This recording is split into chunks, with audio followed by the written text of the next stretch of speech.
सुप्रभात मित्रों, स्वागत है आपका संस्कृत क्लास में। आज हम पढ़ेंगे स्वादी संधि। देखो, स्वादी संधि है वो विसर्ग का ही एक रूप है और स्वादी संधि में ऋतु उत्व आदि विसर्ग का ऋतु आदि होने के कारण इसे स्वादी संधि कहते हैं। ठीक है, इसको उत्तु संधि भी कहते हैं। ठीक है, इससे पहले इसमें सूत्र लगेगा। सबसे पहले अतो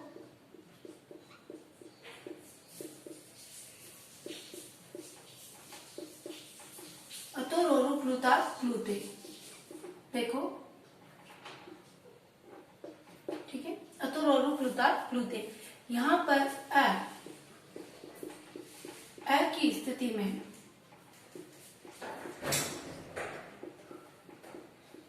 देखो, अ और अ की स्थिति में देखो, अतो रोरु प्लुता प्लुते यानी अत अ स्वर के बाद में स्वर के बाद यदि र हो और उसके परे अवर्ण हो, अस्वर हो या कोई भी स्वर हो, तो वहां पर क्या हो जाता है? अस्वर हो तो वहां पर र का क्या हो जाएगा? उत्व हो जाएगा। बस आपको ये याद करना है कि अस्वर के बाद में यदि र हो और उसके परे अस्वर हो तो र का उत्व हो जाता है। यही उत्व संधि है और इससे यथा प्राप्त गुण या पूर्ण रूप संधि होती है। जैसे देखो, देवास, अर्च्य। देखो, शशु जसु रु सूत्र से देवा से का र हो गया, देवार, अर्च्य। अब यहाँ पे देखो, र है और उसके बाद में अ है और इससे पहले अ है, तो आपके र का क्या हो जाएगा? उत्व हो जाएगा और रू बनेगा देवा उ अर्च्य। गुण होगी इसकी देवो अर्च्य। ठीक है, देवो अर्च्य। और इसकी पूर्व रूप, क्योंकि यहाँ पे अ आया है तो पूर्व रूप होगी देवो अर्च्य। आगे सुनने, सिर्फ आपको इतना सा याद रखना है कि अ के बाद में यदि र हो और र के बाद में वापस अ आ जाए तो वहां पर उत्व संधि होती है। नेक्स्ट देखो, इसी तरह से एक एग्जांपल और बता देती हूँ ताकि आपको अच्छे से समझ में आ जाए। जैसे रामस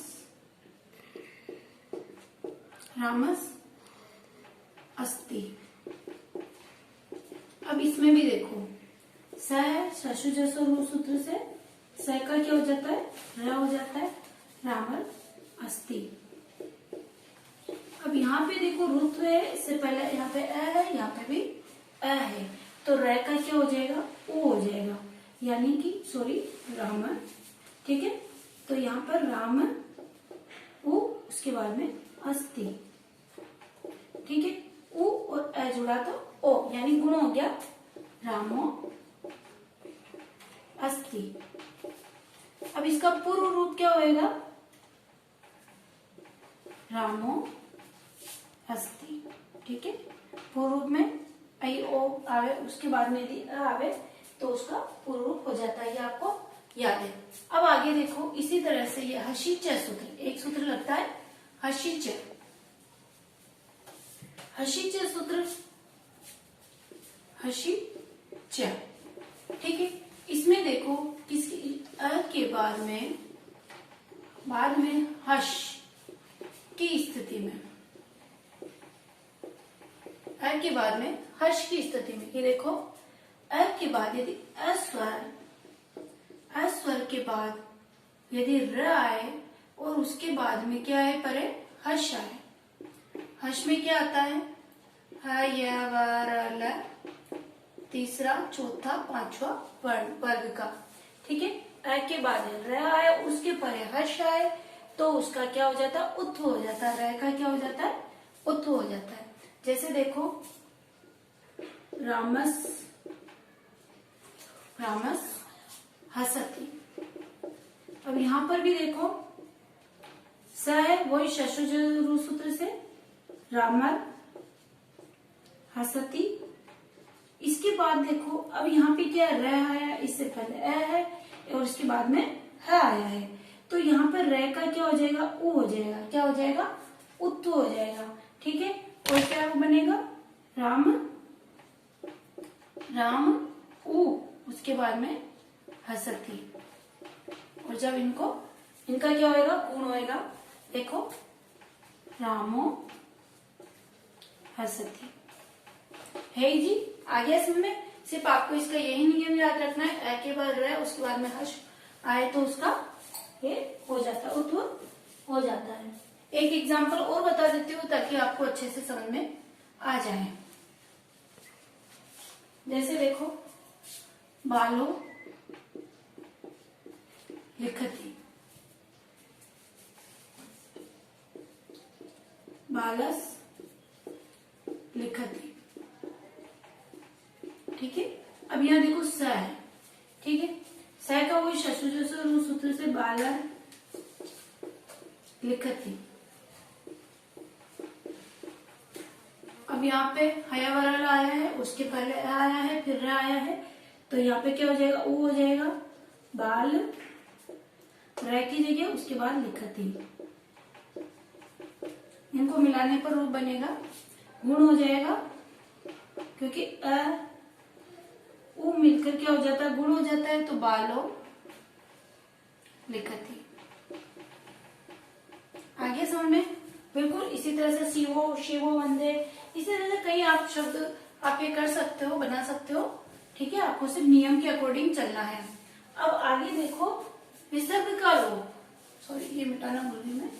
विसर्ग का लोप कहाँ होता है, ये देखो विसर्ग लोप। देखो भो भगो अघो पूर्वश्य यो असी, एक सूत्र है, भो भगो अघो पूर्वश्य यो असी। ठीक है, भो भगो अघो पूर्वश्य यो असी, यानी कि भो भगो अघो शब्द के बाद र शब्द र हो तथा अ आ यानी स्वर के बाद यदि रुद्ध हो तो उसका क्या हो जाता है, ये हो जाता है। भो भगो अगो पूर्वश्य, और भो भगो अगो ये शब्द है, उसके बाद र हो या आ के बाद में यदि रुद्ध हो तो उसका क्या हो जाता है, ये हो जाता है। जैसे देखो यहाँ पर क्या हो जाएगा, विसर्ग का लोप होकर ये हो जाएगा। जैसे देखो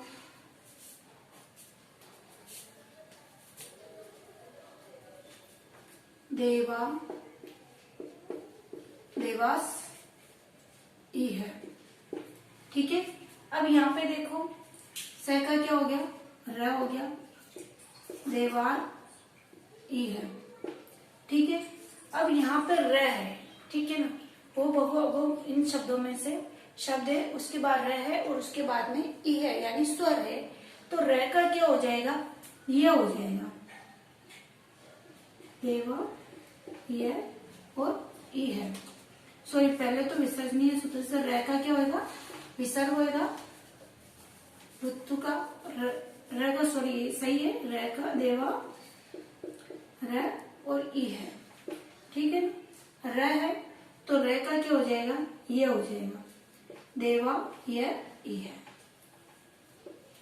ठीक है, क्योंकि यहाँ पे हो भगो गो पूर्वश्य सूत्र से यहाँ पे वह है, उसके बाद में यहाँ पे स्वर है, तो र का ये हो गया और देवा ये ई है। और यदि इसकी देवा ई है, ये ई जोड़ दिया जाए तो देवा ही है। ठीक है, या देवाय ये दोनों शब्द सही है। ठीक है, एक दो एग्जांपल और मैं दे देती हूँ।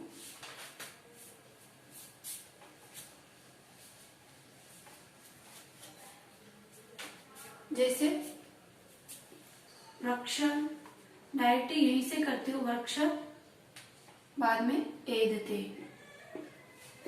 ठीक है, र है, यहाँ पे स्वर है, ठीक है, यहाँ पे बहु प्रवश्य, यहाँ से वर्ण है। उसके बाद में यहाँ पे क्या हो जाएगा, रे का क्या हो जाएगा, रे का यहाँ पर ये हो जाता है, ठीक है। और विसर्ग का रे के स्थान पर विसर्ग था, विसर्ग का क्या हो जाता है, लोप हो जाता है, और इसके स्थान पर यहाँ पे यह हो जाता है, और आपका रूप बनता है वृक्ष।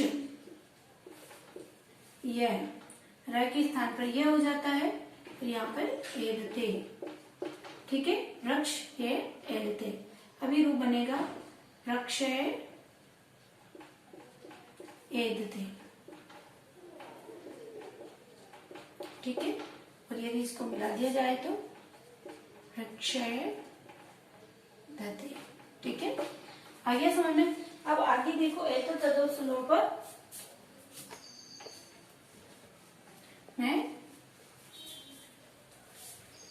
नए समास से संधि, एत तदो सुलोप पर नए समास से संधि, एत तदो सुलोप पर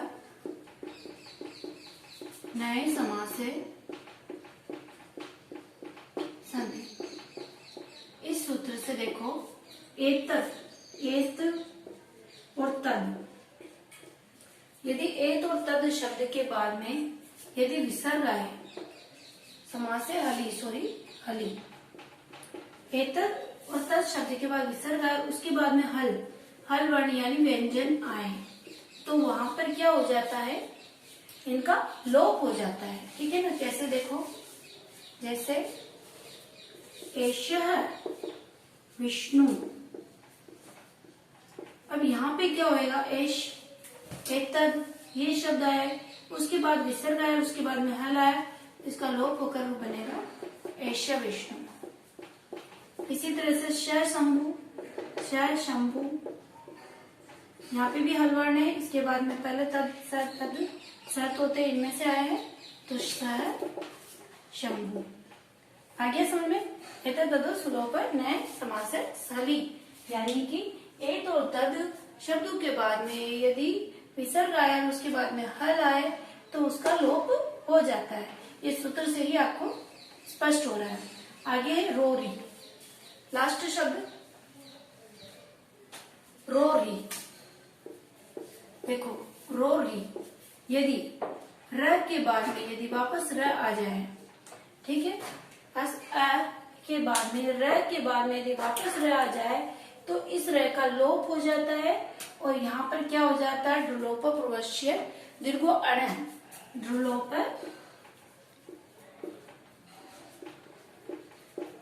पूर्वस्य दृलोप पूर्वस्य दीर्घो अण। सूत्र से दीर्घ हो जाता है, ठीक है, पूर्व वर्ण दीर्घ हो जाता है, दृलोप पूर्वस्य दीर्घो अण। सूत्र से दीर्घ वर्ण पूर्व क्या हो जाता है, दीर्घ हो जाता है। जैसे देखो पुनर्रमते, ये बना है, ठीक है। अब यहाँ पर देखो र आया है, इसके बाद में भी र आया है, तो र का क्या हो गया, लोप हो गया, रूप बना पुनर्रमते। अब यहाँ पे देखो त्रिलोप पूर्वस्य दीर्घो अण, सूत्र से क्या हो गया, न के यहाँ पे दीर्घ हो गया, पुनर्रमते रूप बना। इसी तरह से एक और बता देती हूँ लास्ट, अंतरराष्ट्रीय, अंतरराष्ट्रीय। अब यहाँ पे देखो र है, यहाँ पे देखो र है, तो क्या हो जाएगा, इसका लोप हो जाएगा, अंतरराष्ट्रीय, ठीक है। अब यहाँ पे देखो अंतरराष्ट्रीय, ठीक है। अब यहाँ पर क्या है, प्रलोप पूर्वस्य दीर्घो अण, सूत्र से क्या हो जाता है, यहाँ पर अंतरराष्ट्रीय बन जाता है, अंतरराष्ट्रीय, ठीक है।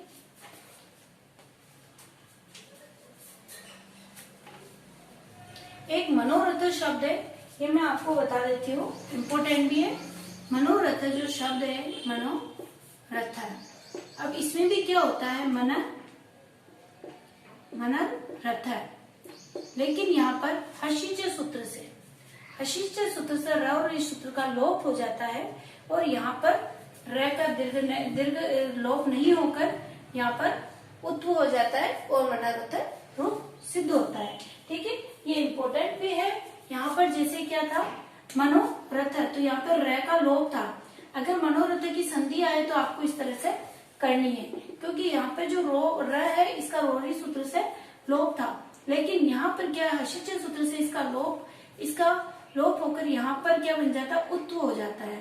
ठीक है, र के स्थान पर उत्व हो जाता है, मनोरथ रूप सिद्ध होता है। ठीक है, आपको स्वादी संधि अच्छे से समझ में आ गई होगी। आगे आने वाली वीडियो के लिए चैनल को सब्सक्राइब करो और वीडियो को ज्यादा से ज्यादा लाइक और शेयर करो। Okay, bye.